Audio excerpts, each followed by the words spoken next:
บายดีเนาะวันนี้ก็พบกับเชียวเนี่ยสับอีกแล้วคือเก่าเนาะวันนี้ก็อยู่กับโกมาชุ EC 200 EC 200ขีด8อย่างเงี้ยตัวนี้มันโตแห้งเลยตัวนี้เนาะบวงใหญ่ตัวนี้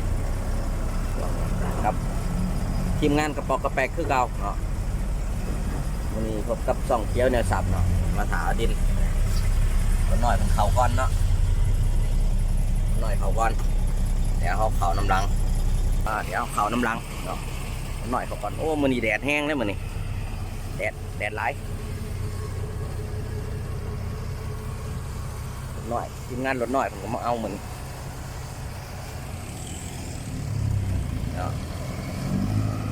ไปแล้วคัน1 2 คัน 3 คัน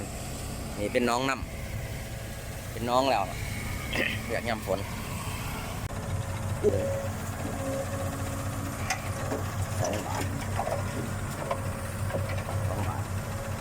2 บวง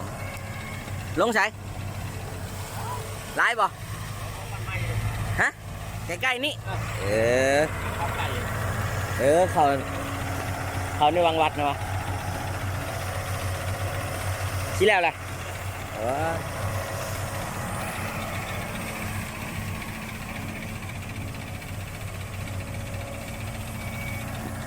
2 บ่วง 3 บ่วง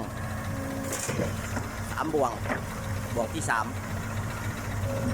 ใส่4 บ่วงเดี๋ยวเอาเกี๊ยวเหนียวสับเข้ามา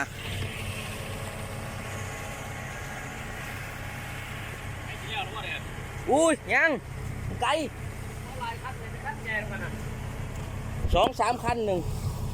อันนี้ก็จะไปใช้ละคันหนึ่งนี่กันแต่เช้าวันนี้ให้ได้2 เขียวหนึ่งน้ำมันชีวิตล่ะเอาเขียวเหนียวสับไปใส่ดินเนาะเดี๋ยวเอามาลองเบิ่งเขียวเหนียวสับกับโกมาซุEC 200สิใส่จักบ่วงเนาะสิใส่จักบ่วงนับบ่วงให้กันเลยเนาะนับบ่วงให้กันว่า200กับเขียวเหนียวสับนี่มันใส่จักบ่วงโอ้บ่วงเต็มเลยเดี๋ยวบ่ายบ่วงเต็มสวดเลยบ่วงใหญ่ตัวนี้เนาะบ่วงตัวนี้บ่วง1 คิว 1 เม็ดก้อนตักบาทละ1 เม็ดก้อนบาท1 บ่วงแล้วโอ้มื้อนี้แดดร้ายมื้อนี้แต่เช้าคือสีน่ะครึมแต่ว่าสวยมากนี่แดดเนาะ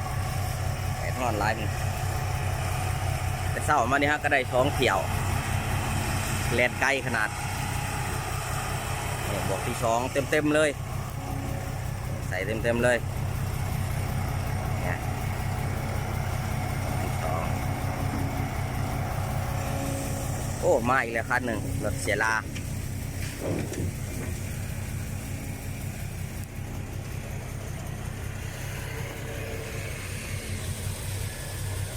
เดี๋ยวมันก็ลงไกลคือกันบึงหวาผม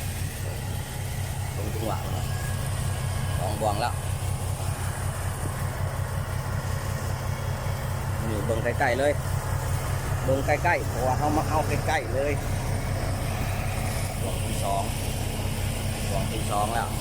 มาเป็นบ่วงที่ 3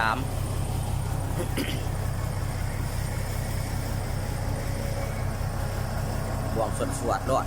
นี่บ่วงที่ 3สวดเลยใส่สวดรอดนี่3เพื่อเป็นลักษณะนี้จะอยากคิ้วเขาแล้วโซเฟอร์เพื่อนเนี่ย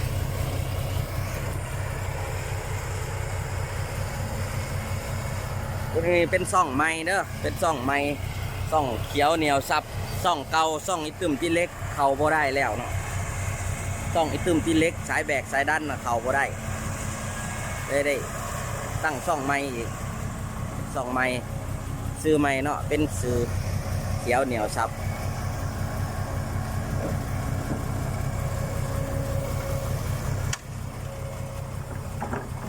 บ่วงที่สี่บ่วงที่สี่มีหาบ่วงนะบ่วงที่สี่แล้ว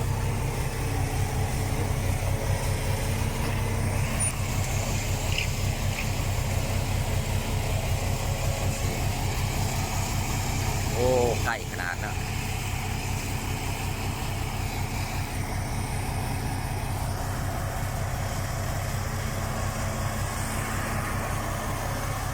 เนี่ยบวงเต็มรถเนาะ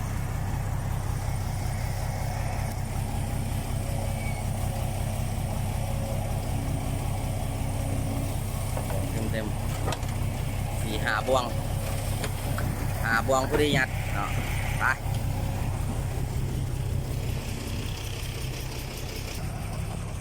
ไอ้เต็มเลยเนาะสายแบกเขาเขียวเหนียวชับกสิได้ขอจบคลิปไว้แต่เพียงเท่านี้เนาะจะได้ก็อย่าลืมกดไลค์กดแชร์กดติดตามให้เด้อเพื่อเป็นกำลังใจคลิปต่อไปอีกเนาะสำหรับช่องใหม่ช่องเขียวเหนียวซับ